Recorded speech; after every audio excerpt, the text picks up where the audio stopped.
ነቢያቶች ትልቁ ስንቃቸው ተስፋ ነው።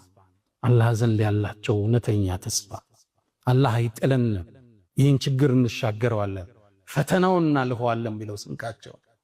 ነቢዩላህ ሙሳ ዓለይሂ ሰላም ፍርዓውን ከናፍንጫው የታጠቀ ሰራዊት ከጀርባ ሲያሳዳቸው ህዝቦቹ ተደረሰብን ሲሉ ከፊት ለፊት ባህሩ ሲጠብቃቸው አንድ ተስፋን ያዘለ ተወኩልን ያዘለ ቃል ተናገረ።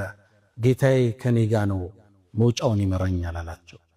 በርግጥም ባህሩን በዱላው እንደመስታወት ከስክሶ ከሁለት አቁሞ ህዝቦቹን አሻገረ።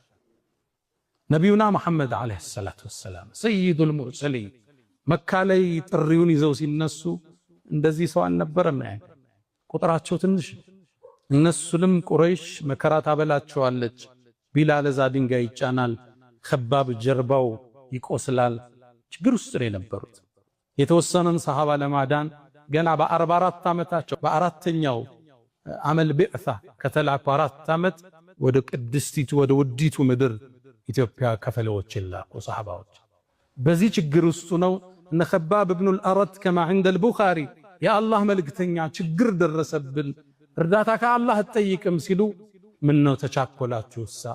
ከናንተ በፊት የነበሩ ህዝቦች መከራ ያለፈባቸው ተቋቁመዋል፣ ጽንጅ አሏቸው ነብዩ አለይሂ ሰላቱ ወሰላም።